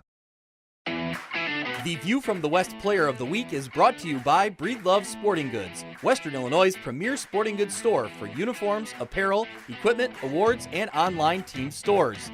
They offer name brands such as Adidas, Under Armour, and Nike, and are extremely responsive with any inquiries. With a primary focus on the western side of the state of Illinois, Breedlove Sporting Goods is the fastest way to outfit your team. You can check them out on Facebook or at breedlovesports.com. This is Dan Pearson of Fellowship of Christian Athletes. Our FCA team of staff, board, and volunteers is pleased to support View from the West with Greg and Mitch. Our Northwest Illinois FCA team is 3 teams in 1, serving coaches and athletes in the Three Rivers, Northern Illinois, and Greater Peoria areas, all with schools covered by View from the West. For more information, email me at danpearson@fca.org. FCA, the heart and soul in sports. Hey there, local high school football fans. This is Sean Considine, a Byron Tiger and Iowa Hawkeye alumni, and now an LPL financial advisor. I'm passionate about high school football because it's the purest form of the game where communities come together. You can find me in my Byron office until I run off to football practice. I'm happy to talk about football or the markets. I'll leave that up to you. I want to wish everyone across Illinois a safe, successful, and memorable high school football season. Securities and advisory services offered through LPL Financial, a registered investment advisor, member FINRA SIPC. Hey, this is Brett Bielma, the head coach of the Fighting Illini from Prophetstown, Illinois. You're listening to the View from the West podcast. Let's get into 2A. You saw the top-seeded Rock Ridge Rockets getting the 56-12 win over Illini West. Wow, talk about a dominating performance from the Rockets. Kind of what we expected here, but give us the numbers, Mitch. It's eye-popping. Yeah, I typed this out as Ty said them on Saturday, so let's assume I heard him right. 582 to a 62-yard differential there. Just a huge, huge number for Rock Ridge. 490 rushing yards. Thomas Soward's 5 touchdowns, so great performance there. And we know that Illini West was down on depth. I think they got down to their 4th string quarterback. So, yeah, it's just a tough run of injuries for the Chargers, but a great season for them to get back into the playoffs, but a tough draw against one of the best teams that we cover there in Rock Ridge. So great win for Rock Ridge, and they're moving on. So they're moving on as a 10-0 record. They will go on the road to number 9 seed Downs Tri-Valley, who comes in at 8-2. They're out of the heart of Central Illinois Conference, led by Josh Roop. So their biggest win of the year, I would say, DMAC in week 4. They won that game 44-0. Mitch, I know you were doing a little bit of research on Downs Tri-Valley earlier today. What'd you find out about the Vikings? Hold up here. Certainly a team that Rock Ridge has some history with, right? They met in the playoffs a couple of years ago. Yeah, they're coming in at having won 5 in a row. You mentioned that 44 win over DMAC. That was sandwiched between a pair of losses to Tuscola. They lost by 1 to Tuscola in week 3, and then lost by a field goal to Sterling Newman's opponent, El Paso Gridley, in week 5. So I don't see, outside of the 2 games that they lost, certainly DMAC, but we talked about those their last couple of games here. Only one team that had a winning record, that was Shelbyville, and they lost in round 1. So I don't think, and certainly they played Richards, a CPL team in round 1. I don't know that they have the resume. I don't think they have the resume of Rock Ridge, certainly. So I know that there are huge expectations for Rock Ridge, expectations that we've thrown down on this show. But they got to go on the road, and still a tough team in Tri-Valley. I don't mean to take away from their season. I just don't see the level of opponents that Rock Ridge has played, and not only that, but what Rock Ridge has done to those teams that they've played. So looking forward to this. We are trying to get Rock Ridge Wilmington, because what a game that would be, but they got to take care of business here against Tri-Valley. Yeah, so in talking to Kyle Kampmeyer, he says that this Viking squad from Downs Tri-Valley pretty versatile offense. They run a lot of misdirection. They can go under center, so that, that wing or that double wing, but they can also go shotgun. They can go 4 wide. So they can do a lot of different stuff, led by Tommy Harris is their lead guy. And, this Downstride Valley program, they're kind of always in the mix, right? They've made the playoffs 5 straight years now. They were a state runner-up in 2022. Last year, they had a second-round loss to Chicago Christian. Obviously, Chicago Christian went on to win that 2A state championship. So, I think this is a Coach Roop squad that he's led them to 15 of their 16 playoff appearances. So, in recent history, they've had a lot of success. But yeah, looking at this year's exact matchup, man, I think that Rock Ridge creates a lot of problems for teams on offense and on defense. So they got to be focused. They got to go on the road. They got to play a complete football game. But I really think, I think that there's another great shot they get it done, and they're marching into the quarterfinals. Yeah, so Saturday at 2 p.m. there. Make sure you get your WRMJ app on your phone or listen to it on a web browser. Listen to the boys call that one. Yeah, no doubt about it. All right. Let's talk about some other results in 2A, and then we'll pull up the bracket. Seneca gets the win, 35-21 over Riverdale. So the number 4 seed Fighting Irish moving on. But man, Riverdale, they hung around in this one. They battled. First time being in the playoffs since 2011, and they battled a really good Seneca team here. Yeah, it was closer than I think the score indicated, and the Rams did it in a way that they really hadn't. They went to the air. Abram Cryer had touchdown passes of 75, 14, and 7, 173 total passing yards in the rare aerial attack there from Riverdale. So running game wasn't getting going. Went to the air, found success there, and hung tight. So a great performance from Riverdale this year. Congratulations to Coach Derricks in this program. Certainly coming from where they were when they didn't have enough players to field an 11-man team to, winless season or whatever it may be, to fight all the way back, get back into the playoffs. I think this is just the start for this Riverdale program, and a tough draw against Seneca, but they played tough. Yep. So Seneca moves on. They will play Wilmington. Wilmington got the big 70-8 win over West Hancock. Actually, the Titans kind of came out in this one and looked like they were maybe going to grab some early momentum, but man, it flipped early. Yeah, they held the ball for most of the first quarter, and that was probably by design from Coach Dorothy. But yeah, they couldn't punch it in. Wilmington took over, and they did what Wilmington does: 362 rushing yards on the day. Ryan Kettman had 138 and 3 touchdowns, 9 rushing touchdowns as a team in this game. Wow, yeah, really impressive matchup there. We'll look at the brackets in a minute here, but Seneca against Wilmington is just a fascinating matchup. They're not far away, so nearby rivals, not to mention just the styles they both play. It's good. That could be a quick game. There's not a whole lot of, airing it out in this one. I do think Wilmington's going to roll. Yeah, well, in that game. I do think that. Yeah. All right. Well, let's get a little closer to home here. Newman gets the win, 43-8 over Ridgeview Lexington. Head coach Mike LeMay called this win for Newman their most complete game of the year. So playing the best at the right time. Maybe this Newman Comet team, we thought they could be dangerous in 1A or in 2A, but if they're, playing really well right now, that's a great sign for the Comets.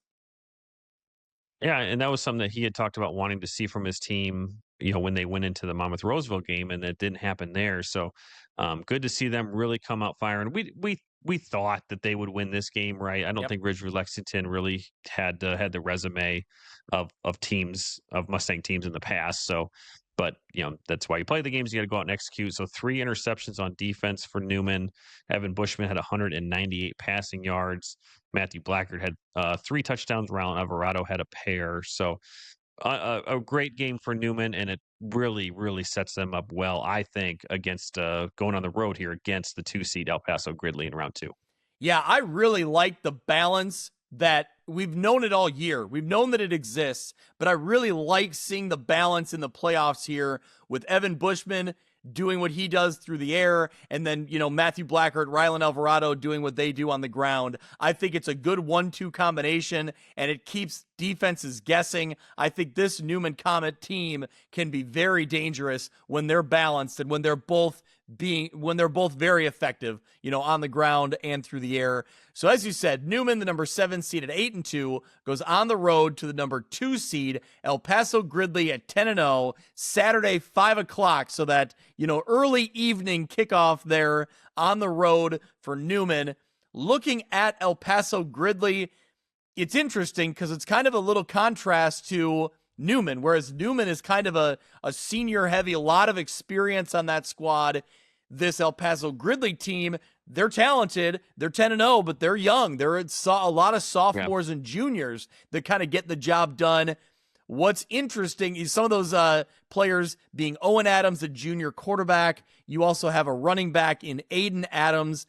So El Paso Gridley are out of the heart of the Central Illinois large side of things. 3 wins in a row in the middle of the season, I think, really kind of defines it for them. They defeated DMAC, Gibson City, Melvin Sibley, and Tri-Valley all in 3 weeks in a row. So that's an impressive stretch. That'll catch your attention for sure. Yeah, absolutely. 3 great teams there, and they won impressively, 41-0 over DMAC, 52-14 over GCMS, and a close win there against Tri-Valley. Like you said, it's a young group. I did text Coach LeMay tonight. He said he likes their skill players, says that they present quite a few different looks, both on offense and on defense, that they'll have to account for.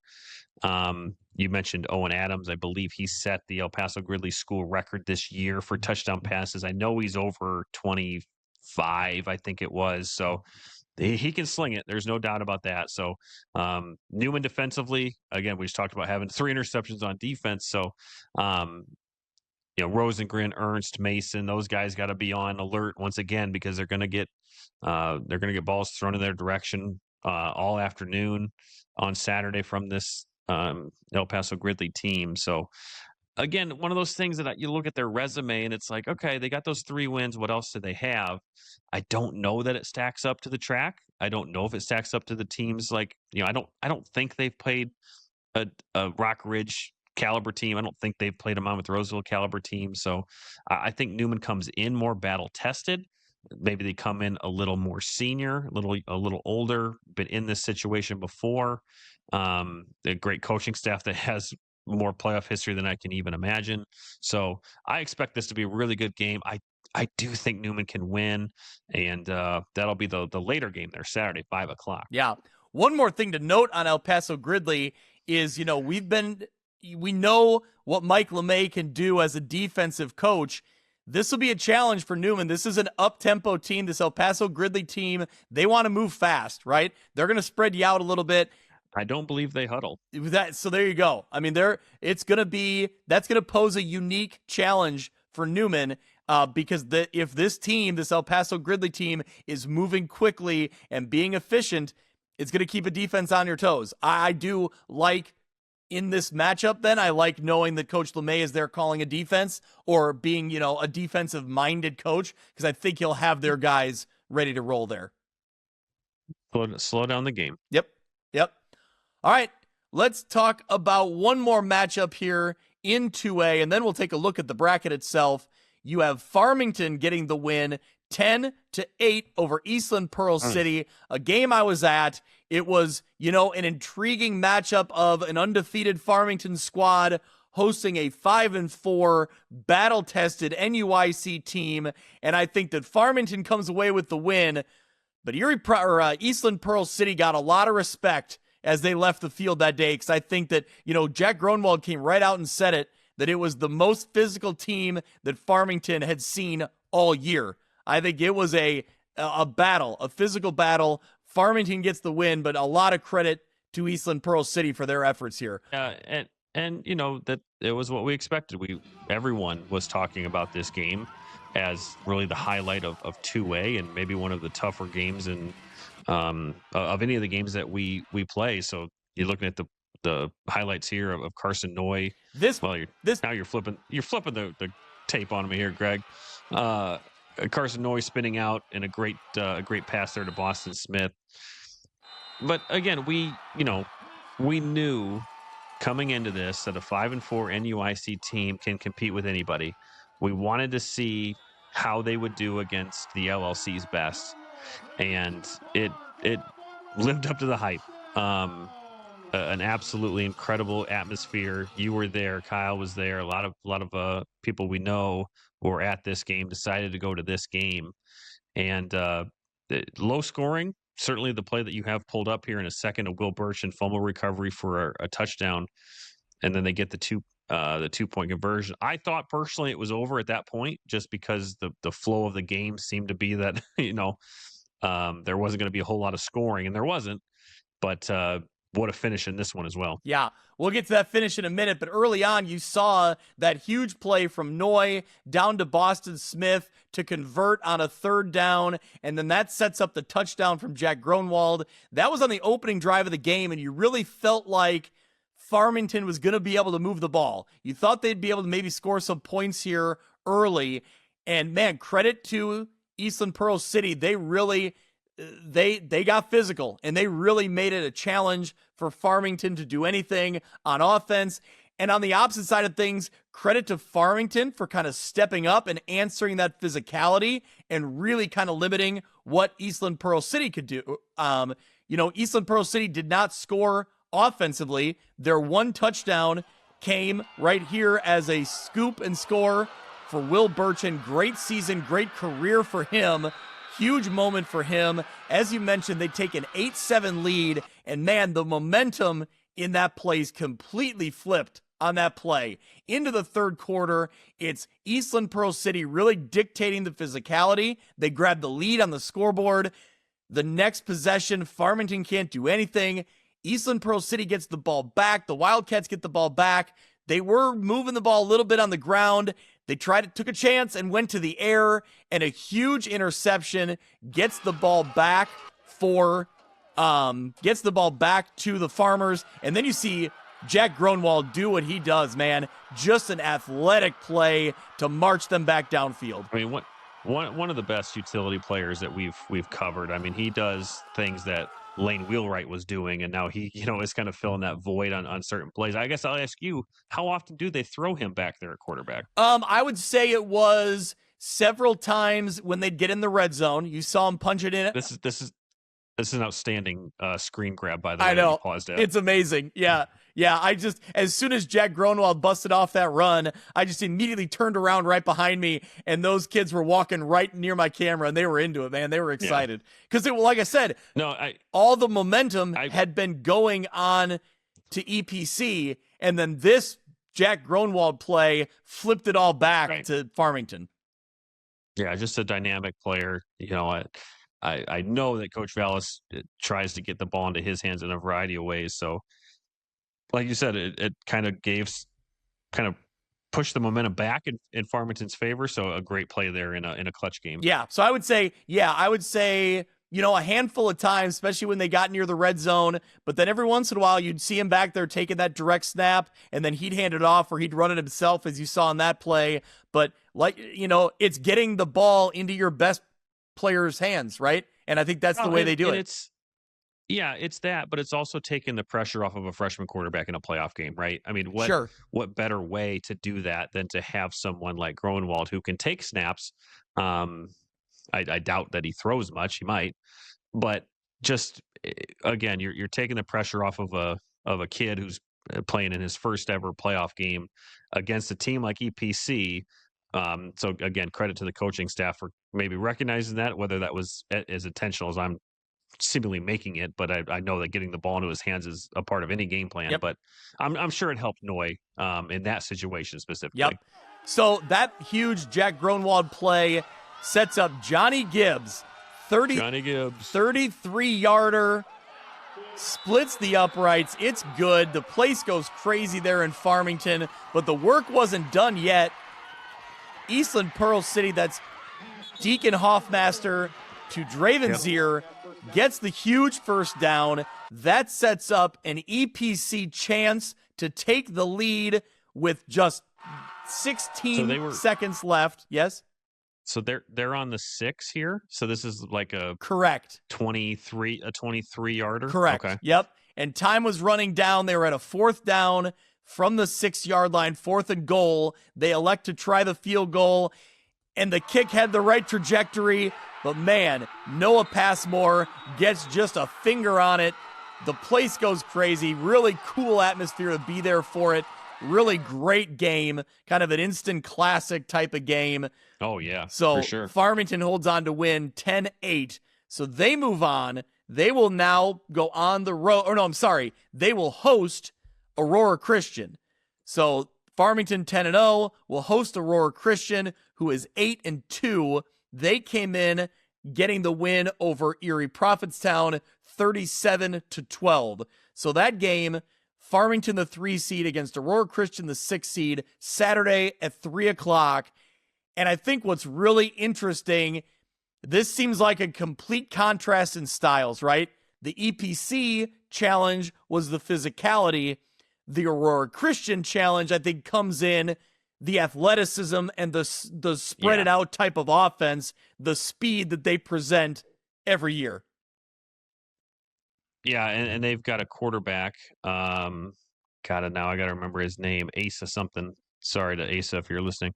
When I was texting Coach Vallis on Saturday, I said, joke's on you, because now you have to try and defend a Lane Wheelwright in an Aurora Christian uniform. And he was aware of that all too well. A quarterback who can really sling it, going to NIU, committed to Northern Illinois. And I'm trying to find it. Asa Johnson. Dominic Klinke is kind of their version of Jack Gronwald. Yep. So, yeah, this will be an aerial attack. I don't know that Farmington has seen quite yet. They're a great team. You know, we've known Erie's defense to be very good this year, and they took care of that in the first round. So, I don't think even in that emotional win for Farmington that they weren't already prepping for this. Going on the road to Aurora Christian, a chance to get into the quarterfinals once again. Me personally looking ahead, Greg, how about a Farmington and Newman quarterfinal? Wouldn't that be fun? Oh, I would have to circle that one as a potential landing spot for me on that Saturday. That would be. It'd have to be, I think, at Newman because. Yes, because Farmington would have 2 home games, so that would be at Newman. Yeah. There you go. You look at Aurora Christian's schedule, and they've played some teams here. I mean, for sure. They hung around. They only lost by 3, 45-42 to Bishop Mack. I think we talked about that last week on the show before the game against Erie Prophetstown. And then against Chicago Hope, who finished 8-2 and is still in the postseason. They lost 61-44, but they still put up 44 points. They can score, right? So it's a challenge, but I think it's a different type of challenge for Farmington, and maybe the physicality really, gave them a little bit of an extra boost here heading into this game. Yeah, and I think just looking at this team, this Aurora Christian team, I think they're a little bit. Think you can score on them, I guess is what I'm trying to say. And so if Farmington, certainly I don't think it'll be as physical as you mentioned as the EPC game. So can this Farmer offense open back up like we know that they can? Can we let Noy rip it a little bit? Get Braden Brewer, get the ground game going, give the ball to Jack Gronwald whenever you can, right? Because I think they can score on this defense.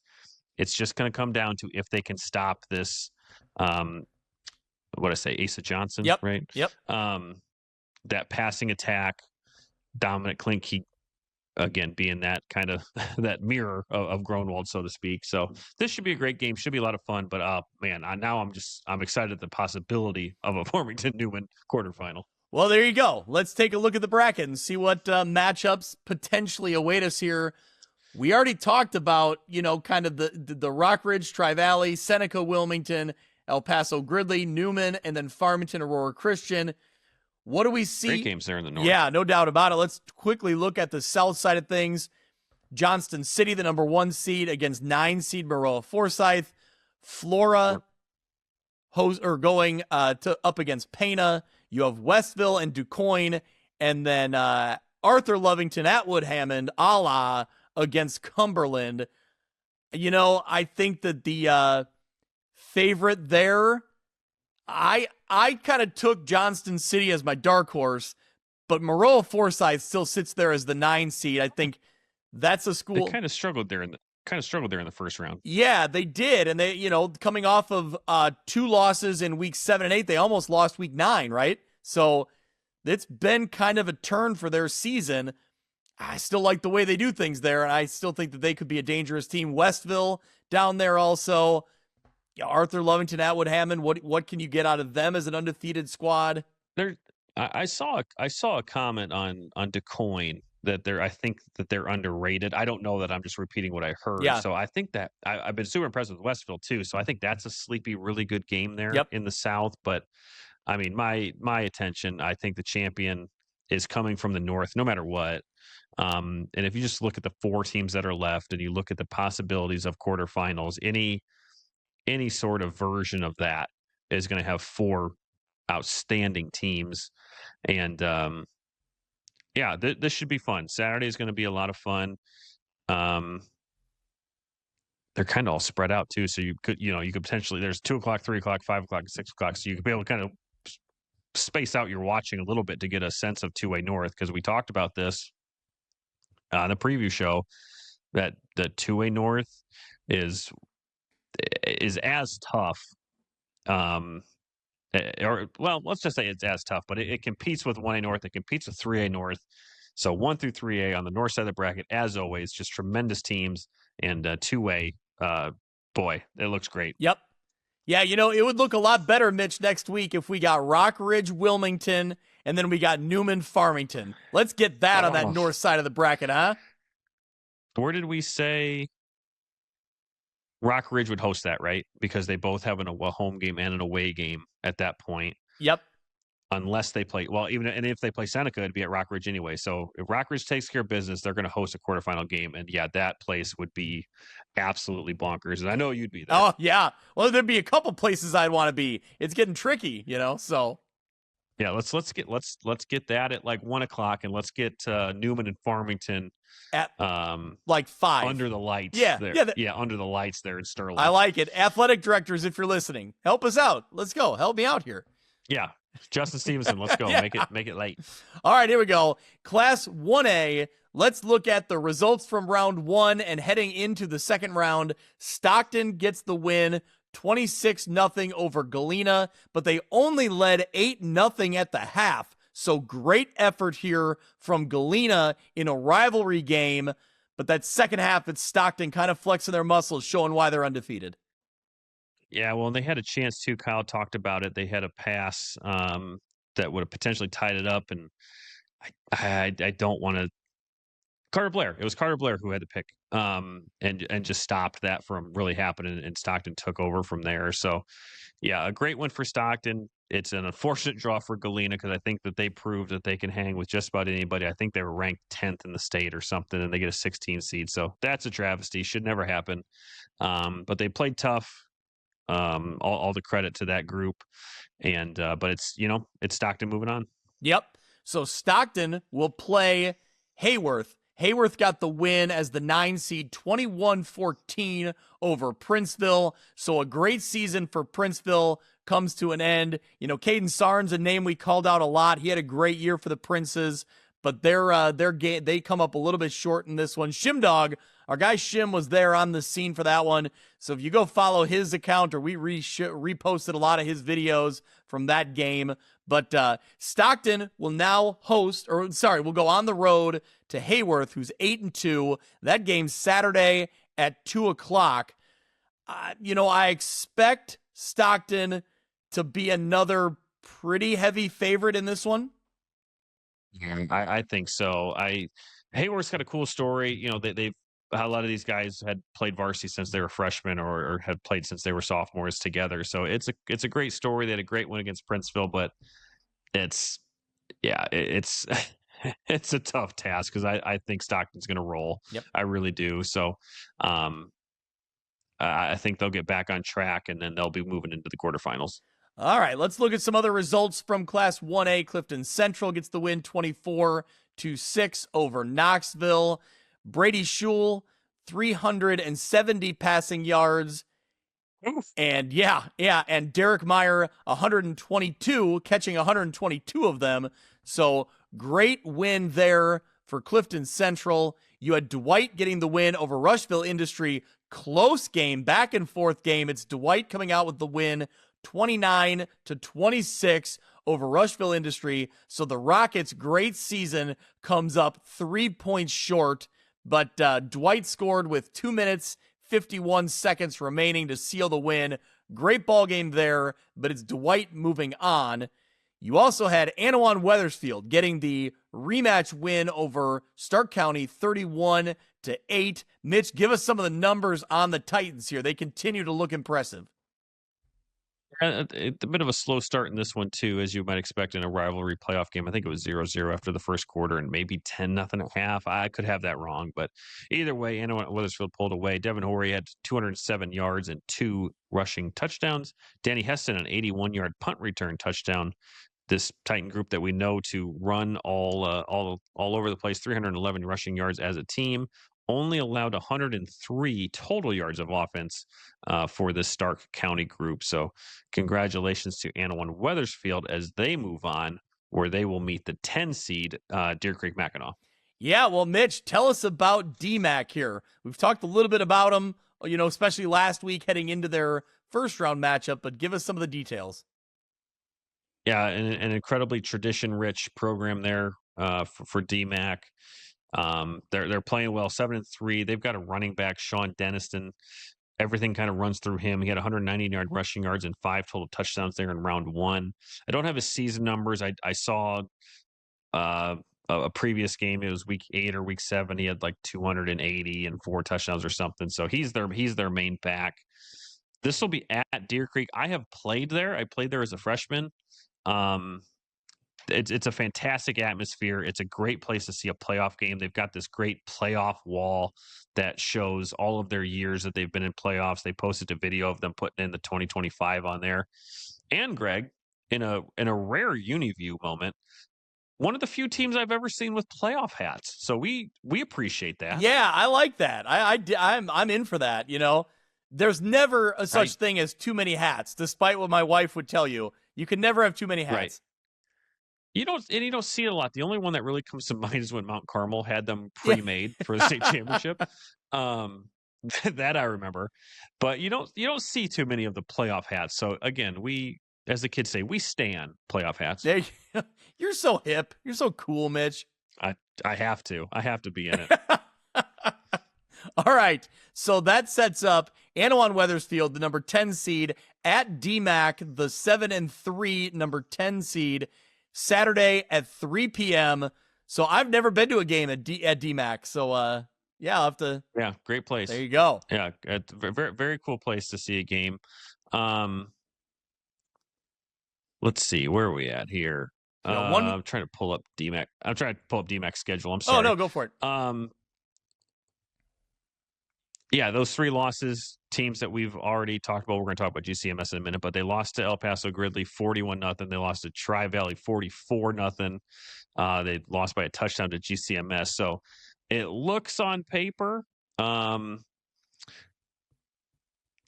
I just don't see it. They beat Ridgeview Lexington by 9, Newman's opponent there in round 1. So I don't think they're going to pose much of anything that Anawan Wethersfield can't or hasn't already seen. I really don't. And I think the way that this Titan group has been playing, the way that they can beat you with their 3 stud backs, I really do believe that this Titan group, the way that they're playing defense, I think they can shut this rushing attack down. I don't know that DMAC has an option B if the running group isn't going. I could be completely wrong with that, but my point being that I think Anawan Wethersfield is a tremendous, tremendous team, and I think they're going to get a win. I don't see them being challenged in this. I truly don't. And watch me eat my words, but I've just been super impressed with Annawan Wethersfield. Yeah, I'm impressed with the stout defense. I think that takes you a long way in playoff time. And then you look at kind of how they can hit you on offense. They're so versatile, and they got several different guys that can give you different looks running the ball. And I think that combination of the way they kind of run their offense right now, I think that makes them a well-rounded football team.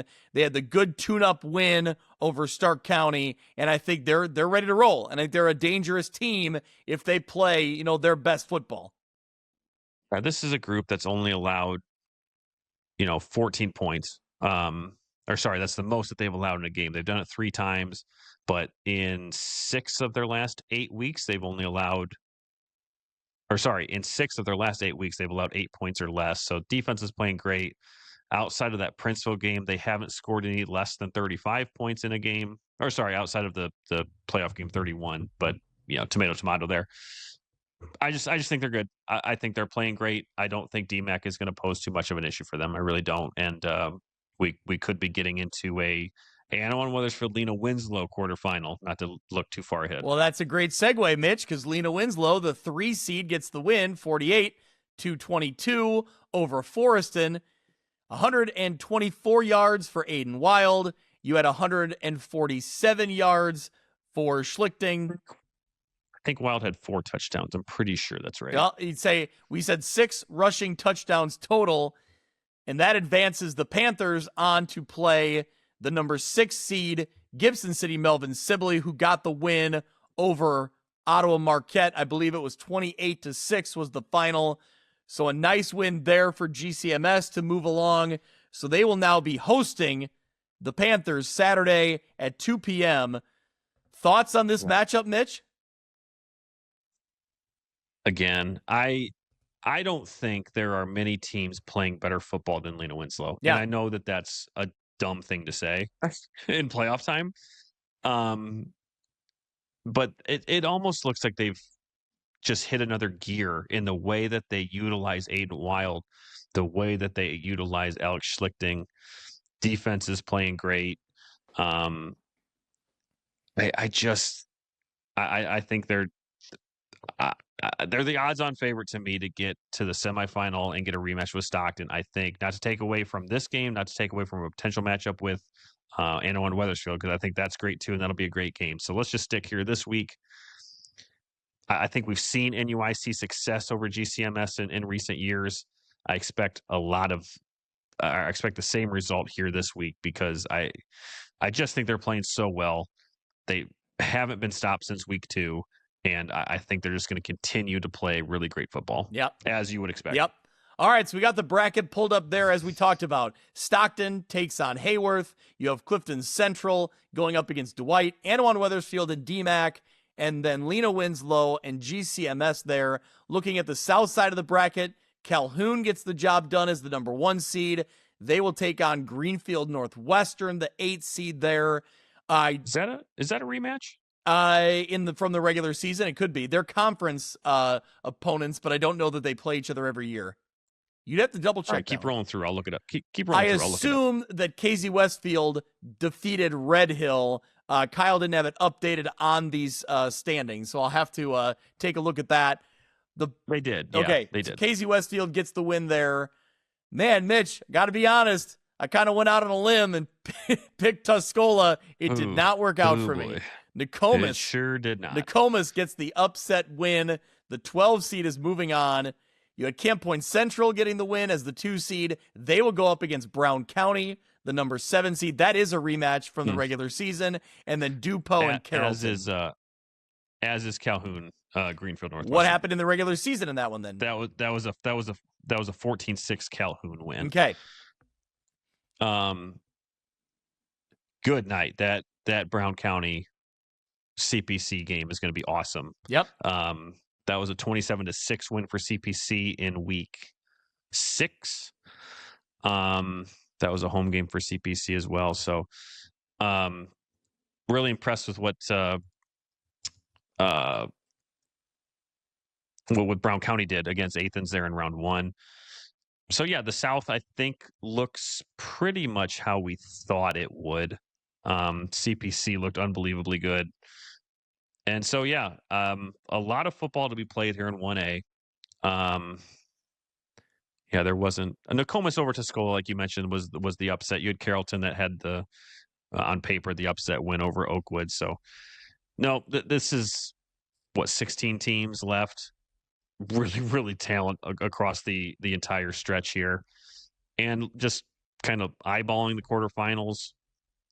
Yeah, there's a lot of football to go in 1A, and I think this is just going to shape up to be one of the best brackets, as it usually is. We always talk about 1A. I think the South is stronger than it has been in years past, and so just really looking forward to seeing how this plays out. Yeah, no doubt about it. It's going to be a ton of fun and a lot of really good matchups as we move along. So, all right, well, that's the look at all of the games and all of the matchups for 11-man. Let's take a look at 8-man football. They are now moving into the quarterfinals. So here's a look at the bracket courtesy of our friend Kyle Kattmeyer at NUIC Football. You had Milledgeville getting the win 66-16 over Meridian. You had South Beloit getting the 37-6 win over Alden Hebron. You had Pawnee getting the win, the 4 seed over Flanagan Cornell Woodland 42-30. Amboy with the convincing win 68-8 over Milford Cisna Park. On the opposite side of the bracket, the number 2 seed South Fork gets the win 52-6. West Carroll gets the win over West Central 42-8. Polo gets the win over Hiawatha 36-14. And St. Anne gets the win over Metro East Lutheran 39-20. So looking at how this bracket shakes out, it goes completely by it's all chalk. Every team that we expected to win won pretty convincingly. So, everything we've kind of looked at heading into this bracket, it all still holds true, but we're getting to that point now where if South Fork wants to make a name for themselves, can they defeat a team like West Carroll, right? A team from the Northwest Upstate Illini. Certainly, West Carroll doesn't have quite the pedigree, the big-time status as a Polo or a Milledgeville, but it's a step. It'd be a step in that right direction. So I think that's a matchup I'm looking forward to. I do think Amboy gets another win here. Pawnee's a good team. I think Amboy gets the win there. I think Milledgeville gets the win this week over South Beloit. So we're a week away from having some really intriguing matchups between a lot of our schools.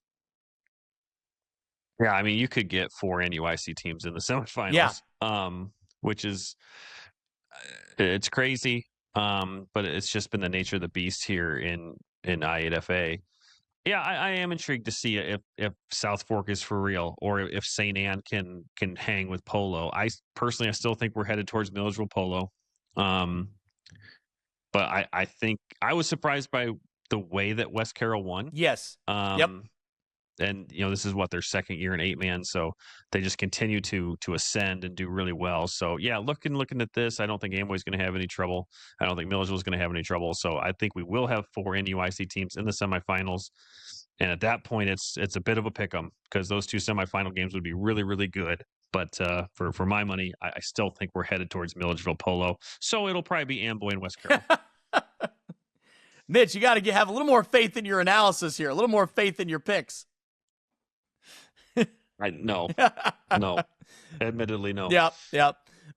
You could get an Amboy West Carroll, those are probably old Big Rivers opponents at one time when when West Carroll was Savannah. So wow, yeah. How about that? Digging into the history books there. Could be some history there. Yeah. Well, we will definitely be talking a lot more next week about these 8-man matchups, and we'll probably be reacting to them on Saturday night on the Instant Reacts podcast, because I think that there's going to be a lot to talk about more next week. I think when these matchups really kind of get, I think so too. The parity really kind of dives in. And man, you see the logo on the bottom. It says Road to Monmouth. I'm excited. I finally got the chance to go to the game last year. I'm excited to get there again this year. My son and I went and covered that Amboy Milledgeville game. If things work out again, I'd love to be walking the sidelines again, hopefully for a Northwest Upstate Illini team or multiple teams in that state championship game. So, that's a little look ahead, but really exciting stuff there. So there you go, Mitch. There's a look at all of our matchups from 8-man, from 11-man, from everything. Which one are you most excited for, Greg? Of any game anywhere? Any game we just talked about. Let me kind of cruise through the list one more time. Okay. I'll say there's a few matchups that involve like two of our teams, obviously. So those stand out, but I really think one of the best matchups, one of the best heavy-hitting matchups, Coal City at Dixon. Yeah, that's where I was going to go. Okay. Yep. So I'll pick something else. Okay. You get the rematch there with Dupek and Byron. Yep. I'm intrigued by both Newman versus El Paso Gridley and Farmington Aurora Christian. Yep. I think the fireworks in 1A are a week away. Yeah. I'm going to say I am really intrigued on how Monmouth Roseville stacks up with Bloomington Central Catholic. There you go. Because I think they can. I think they can stack up with them. It'll be a tough game. There's no doubt about that. But I would love to see this Titan group get this win and get a shot at most likely Richmond Burton because they play very similar styles in the quarterfinals. Yeah. Man, if Monmouth Roseville could go get the job done, man, on that Instant Reacts podcast, I'll be wearing the champ shirt. I'll be rocking it. I can't wait. That would be the best Instant Reacts to be talking about a win like that for the Titans. So Jeremy Adolphson and crew, go get the job done. That would be amazing. Absolutely. But again, there's intrigue everywhere. If things shake out the way that, one, I'm hoping to, and two, that I think that they will, good God, would next week episode be awesome. Yes. It really could be when you're talking about what these potential quarterfinal matchups could be, talking about the 8-man semifinals.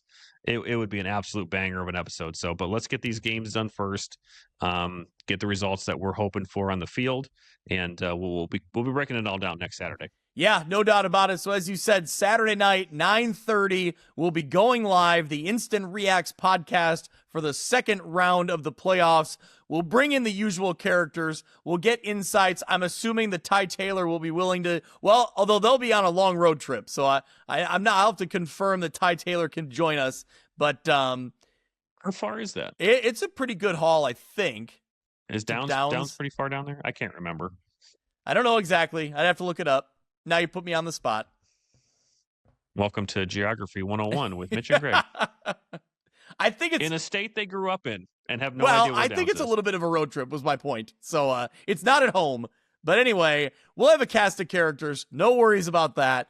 So I'm excited to dive into all that happens here. And then, we'll talk to you again next week on our regular episode, looking at some quarterfinals. Hopefully, we're talking about history for the Moline Maroons, making it to the quarterfinals for the first time ever. Absolutely. Yep. Like I said, there's a lot that I am hopeful for, and I think that there is good enough reason to believe that those things can happen, and we get a lot of teams in the quarterfinals with matchups that are just going to be outstanding. So good luck to all of our area teams, and we'll be breaking it all down on Saturday. Before we wrap this episode up, Downs, Illinois to Taylor Ridge, Illinois is 2 hours and 15 minutes. It's 100 Oh, that's nothing. No, that's nothing. That's a 2:00 game. They'll be home by 8. Yeah. All right. No, Ty's coming. All right, there you go. We've already booked it for him. So, speaking of booking, if anyone listening, if you're planning ahead here for a couple weeks and looking at a Bloomington trip for the state championships, certainly on Friday more than anything, because we will not be there on Saturday, let us know. Reach out to us. Would love to meet up with anyone who's going to be there. certainly there's plenty of breaks between half times and games. Certainly if we're not covering a team, we'll be around more often. But let us know. We would love to meet a lot of folks that we talk to online but don't get to see. So if you're listening to this, headed to Bloomington, drop us a note and we'll arrange a meetup. Speaking of meeting people, I totally forgot in the middle of the episode, I met Therm Dog in Farmington. Shout out to Therm Dog. Yeah, he came down. He yelled at me. Not yelled at me. He called my name from the bleachers, and he walked down and introduced himself, and we talked a little bit before the game started. So we thank him for all his updates throughout the season, and it was great to put a face to the name, behind all the posts on X. So. Yep. Absolutely. So yeah, anyone, if you ever are out and about at these games and see Greg roam the sidelines, please do the same thing. And again, if you're going to go to Bloomington, let us know. Would love to meet you and hang out. Yeah, absolutely. Well, thank you to everyone who listens. Thank you to everyone who follows along. If you're not already, go out, subscribe on YouTube. We're just a couple clicks. Hang on, let's Okay. let's check real quick.